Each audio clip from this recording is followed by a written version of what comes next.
Bonjour à tous. Donc là, on va faire le chapitre sur loi de probabilité à densité. Donc c'est le chapitre qu'on est en train de terminer avec ma classe de terminale ES.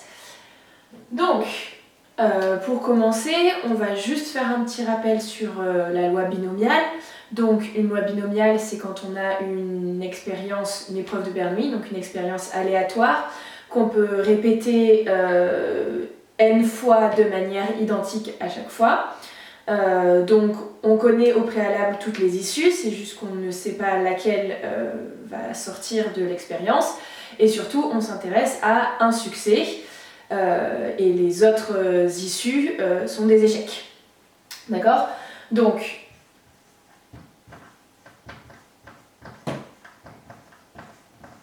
pour une loi binomiale, donc on la note B. Ses paramètres, ça va être n, d'accord, donc c'est l'expérience qui est répétée n fois. Et P, avec P qui représente la probabilité d'obtenir un succès. Ok, donc dans le cas d'une loi binomiale,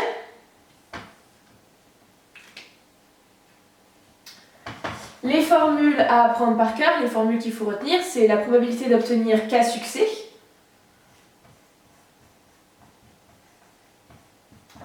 Donc, ça va être K parmi n, ça se lit K parmi n, et c'est un coefficient binomial. Ça porte bien son nom, dis donc. Ok, fois P puissance K, fois 1 moins P puissance n moins K.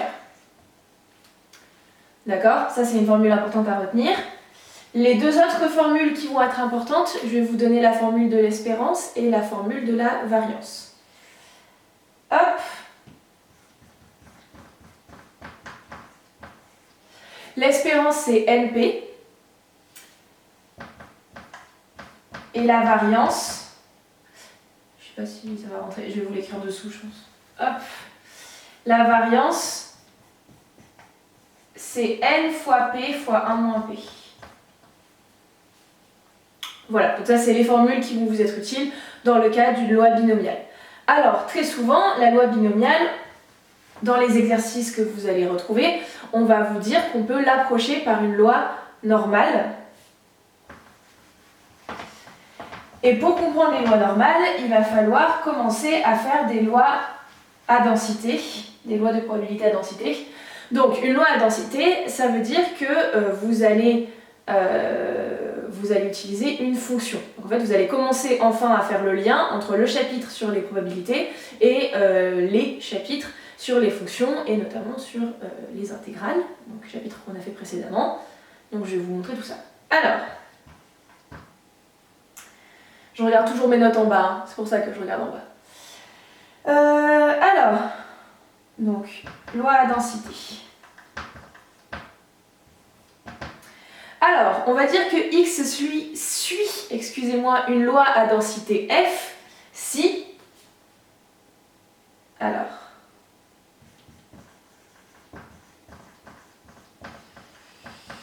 Je vais réécrire, hop. Donc, les critères que vous devez vérifier, c'est que la fonction qui permet de décrire la loi est une fonction continue et positive sur l'intervalle qui vous intéresse.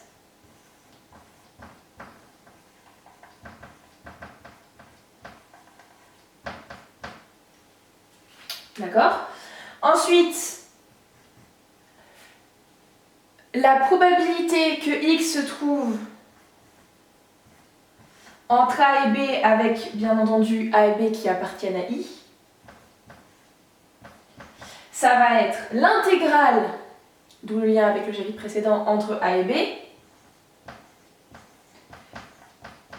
de votre fonction de densité. Et enfin, dernier point très important, si j'intègre la fonction sur tout I, sur tout l'intervalle de définition, je dois obtenir 1. D'accord ? Puisqu'en réalité, si vous intégrez sur tout l'intervalle, vous intégrez sur tout l'univers. Donc la probabilité que n'importe quel événement de l'univers se réalise, c'est forcément 1.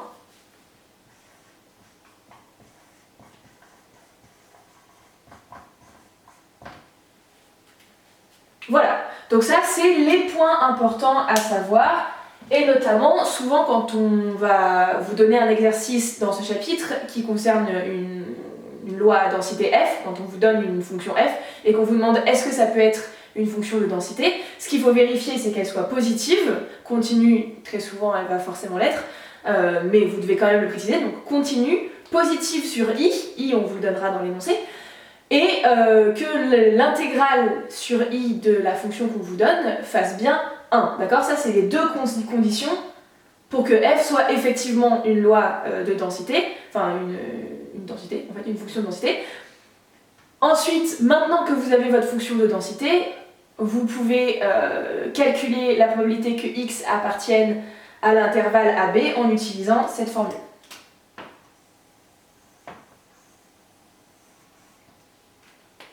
D'accord? Donc en fait, ce que ça veut dire, c'est que vous allez regarder en fait, l'air sous la courbe de la fonction sur un intervalle donné. L'air sur tout l'intervalle va forcément faire 1, et ensuite vous allez prendre des parties de cet air-là, et ça correspondra aux probabilités de x de se trouver entre A et B. D'accord? Alors, maintenant qu'on a ça, on va écrire une propriété qui découle directement de ce qu'on vient de voir. Alors, si vous vous rappelez, dans le chapitre sur les intégrations, je vous ai dit que quand on intégrait de A à A, l'intégrale était nulle. La conséquence de ça, c'est que la probabilité que x vaille A, c'est 0. Puisque vous intégrez votre fonction de A à A. Donc c'est nul. D'accord? Et ensuite, je vais vous donner les formules de l'espérance et de la variance qui s'appliquent à n'importe quelle loi de probabilité en vrai, et donc notamment les lois de probabilité à densité. Alors, pour une loi de probabilité à densité f, si vous voulez calculer l'espérance, vous devez intégrer xf de x. D'accord? Si vous intégrez juste f, vous calculez la probabilité que x appartienne à un certain intervalle. Si vous voulez l'espérance, vous devez intégrer sur tout l'intervalle de définition x, f de x, dx.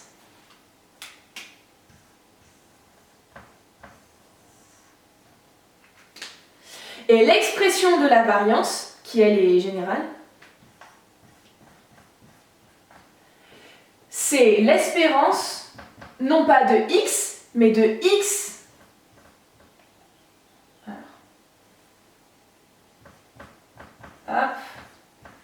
De x moins m au carré, sachant que m, c'est e de x.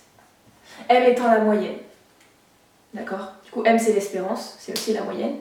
Donc, vous devez faire x moins la moyenne au carré et appliquer l'espérance à ça. Donc, en fait, vous devez intégrer x moins m au carré fois la fonction de x moins m au carré dx. Et du coup, le dernier point, mais ça vous devez le savoir, c'est que, hop, la variance, ça se note aussi sigma carré, d'accord? Donc l'écart type, qui est juste sigma, c'est la racine de la variance.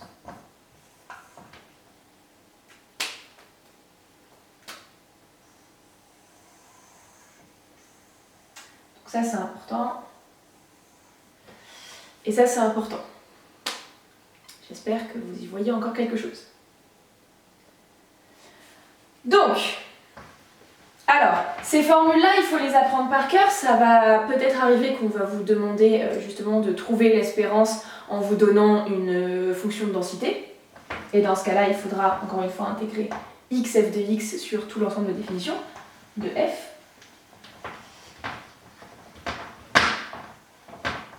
Mais très souvent, vous allez pouvoir apprendre par cœur l'expression de ces espérances, variances, etc. Après que le calcul ait été fait en amont. Donc on va s'intéresser à chaque type de loi. La première loi qu'on va voir, c'est la loi uniforme.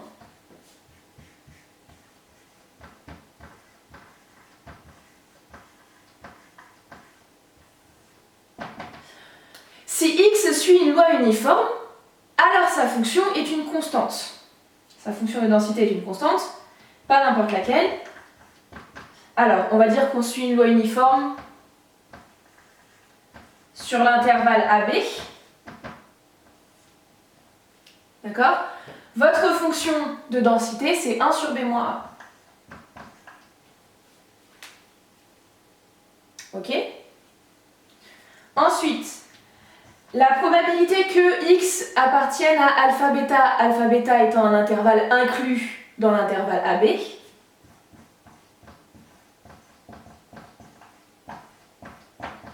c'est bêta moins alpha sur B moins A. Ensuite, l'espérance, du coup. Donc, si on vous demande de démontrer l'espérance, il faut refaire le calcul en remplaçant f de x par 1 sur b moins a et vous devez intégrer x fois 1 sur b moins a dx. D'accord? C'est comme ça que moi j'avais redémontré l'espérance.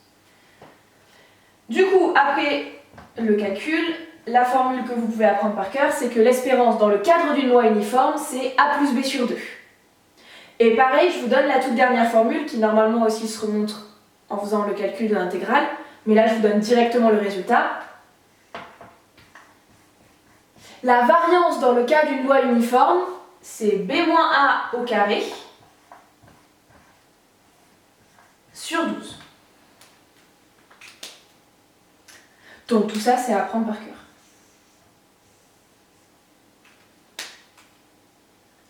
Donc ça, c'est la loi la plus simple, c'est une loi uniforme, d'accord?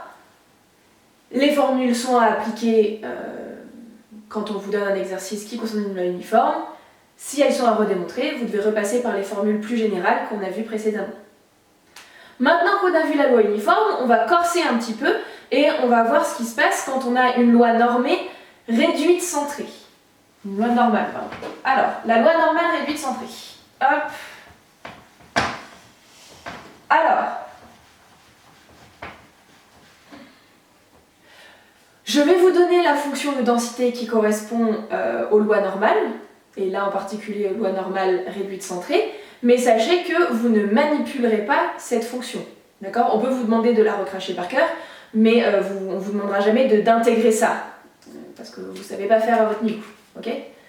Alors,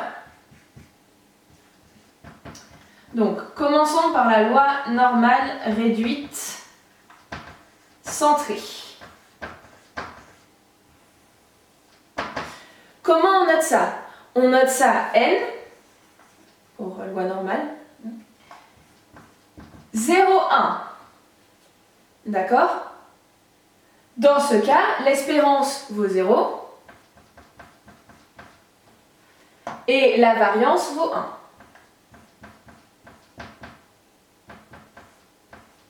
Ce qui signifie que l'écart type vaut 1 aussi, hein, puisque la racine de 1 c'est 1. Alors, la fonction de densité de ce gros machin moche, vous êtes prêts? 1 sur racine de 2pi fois exponentielle de moins x carré sur 2.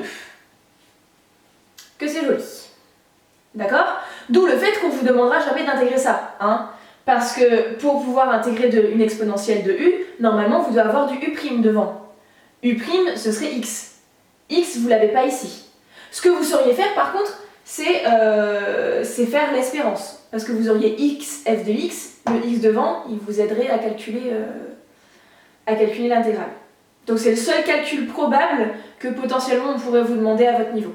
Mais calculer une probabilité, on ne vous demandera jamais. C'est pour ça que votre calculatrice le fait pour vous. Alors, cette fonction-là, elle est définie sur R, ce qui signifie que si vous intégriez f entre plus et moins l'infini, vous allez obtenir 1. D'accord? Ça, c'est une propriété qui découle de ce qu'on a vu précédemment.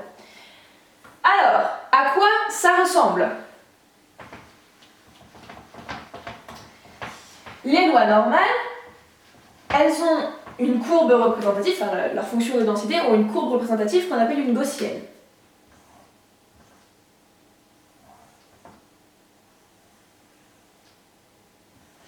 ça a cette tête-là, et l'axe de symétrie d'une loi normale, c'est la moyenne, c'est l'espérance, c'est mu, ça s'appelle mu. On verra après que ça s'appelle mu, d'accord?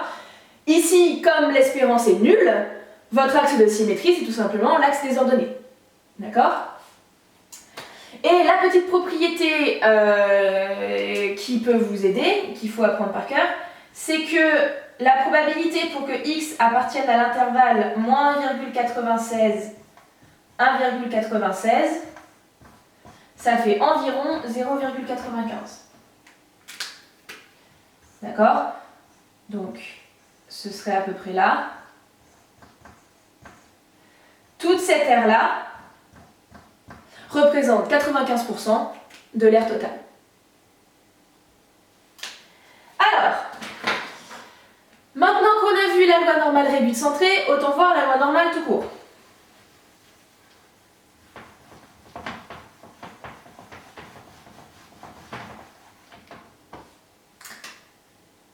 Cette fois-ci, on va la noter n mu, qui avant valait 0, maintenant c'est juste mu, sigma carré, donc la variance. Sigma étant l'écart type. Alors, donc mu, c'est l'espérance, et sigma carré, c'est la variance, sigma étant l'écart type. La fonction de densité de cette loi-là ressemble forcément beaucoup à la précédente, excepté que cette fois-ci, mu et sigma ne vont plus valoir 0 et 1, donc ils vont apparaître dans la fonction. Donc c'est 1 sur sigma fois racine de 2pi, exponentielle de, alors, moins demi, non pas x au carré, mais x moins mu sur sigma, le tout au carré. Donc, là, il va y avoir une propriété très très importante, quelque chose qu'on a vu du coup dans les derniers exercices du chapitre. La définition d'une loi normale, c'est que x suit la loi normale mu sigma carré. Ça, c'est équivalent, ça revient à dire que x moins mu sur sigma, on va essayer d'écrire correctement, donc en réalité ça, là, ce qu'on a écrit ici, suit une loi normale réduite centrée. Suit la loi normale de paramètre 0, 1. D'accord? Donc ça c'est utile, comme on l'a vu dans les derniers exercices, quand on vous donne, on vous dit que x suit une loi normale, mais qu'on ne vous donne pas les deux paramètres, qui manquent soit l'espérance, soit la variance, ou l'écart type, du coup c'est la même chose, il faudra se ramener à une loi normale centrée, puisque la loi normale centrée réduite, vous connaissez mu et sigma, ça vaut précisément 0 et 1. D'accord? Alors, je vais vous refaire du coup graphiquement à quoi ça correspond, et on va voir la toute dernière propriété, le tout dernier théorème sur les probabilités d'être entre des intervalles bien connus. Alors,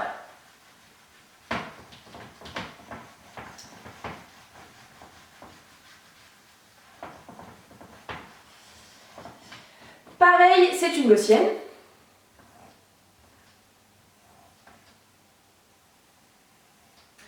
Excepté que ici, on n'a pas 0, mais on a mu. D'accord? L'axe de symétrie, c'est l'axe d'équation x égale mu.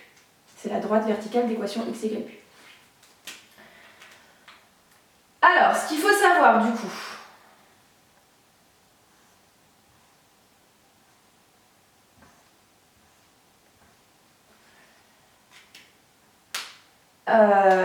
comment je vais faire pour que vous voyez? Alors, ici on a mu moins sigma, mu plus sigma. Ici on a mu moins 2 sigma et là mu plus 2 sigma. Aïe aïe aïe. Ici on a mu plus 3 sigma et ici on a mu moins 3 sigma.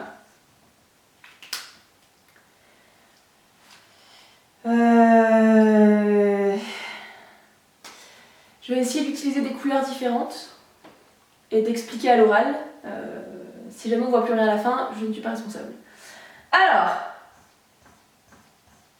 la probabilité d'être entre mu moins sigma et mu plus sigma, ça vaut environ 0,68. Donc, si on vous donne si on vous donne une loi normale avec l'espérance connue et l'écart type connu, ce que vous pouvez faire, c'est dans l'énoncé, au lieu de rentrer directement les paramètres dans votre calculatrice, vous regardez bien ce qu'on vous demande dans la question. Si jamais on vous demande de calculer la probabilité que x appartienne à l'intervalle mu moins sigma et mu plus sigma, vous n'avez même pas à sortir votre calculatrice, c'est du par cœur, ça vaudra environ 0,68. D'accord? Donc pour ça, vous regardez si l'intervalle qu'on vous donne, vous calculez ce que ça vaut mu moins sigma, vous calculez ce que ça vaut mu plus sigma, et vous regardez si vous avez bien cet intervalle-là précisément dans la probabilité demandée. Ok? Ensuite,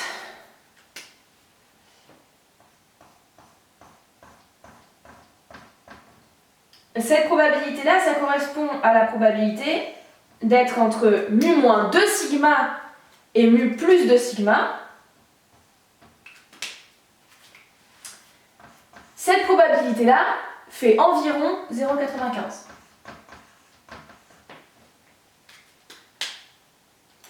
Et la toute dernière, c'est le moment où vous ne voyez plus rien.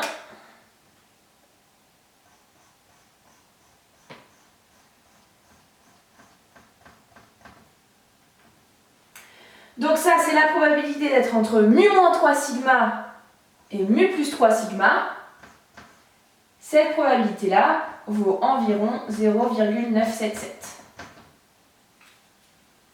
Donc ça, c'est des probabilités qu'il faut apprendre par cœur. D'accord? Si jamais il y a un doute, normalement, vous pourrez re-rentrer les paramètres dans la calculatrice et vérifier. Mais voilà, c'est un théorème. Donc c'est 3 probabilités qu'il faut connaître par cœur. Voilà, ça pourra notamment vous aider si on vous demande de retrouver sigma, si sigma n'est pas connu, et qu'on ne vous demande pas forcément de repasser par une loi normale réduite centrée. On pourra potentiellement vous dire de vous aider de ça. Voilà, bah écoutez, on a fait le tour du chapitre, c'est pas un chapitre très long, c'est complexe dans le sens où il faut vraiment comprendre l'énoncé, il faut comprendre ce qu'on vous demande de calculer, et ensuite il faut appliquer les formules, c'est beaucoup de par cœur. Voilà, c'est pas très calculatoire réellement. Il y a des intégrales potentiellement si on vous donne des fonctions de densité simples, dans le sens où vous savez calculer la primitive de ces fonctions-là. Si par exemple on vous dit que la fonction de densité c'est 2x carré, bon bah vous saurez calculer la primitive de 2x carré et vous saurez calculer la probabilité que x appartienne à tel intervalle. Il vous suffira d'intégrer 2x carré sur l'intervalle demandé et vous aurez votre probabilité. Voilà, donc j'espère que ce petit cours a pu vous aider, j'espère que c'était clair. Si vous avez des questions, vous pouvez les écrire en commentaire ou vous pouvez m'envoyer des mails comme d'habitude. Et je vous revois au prochain chapitre.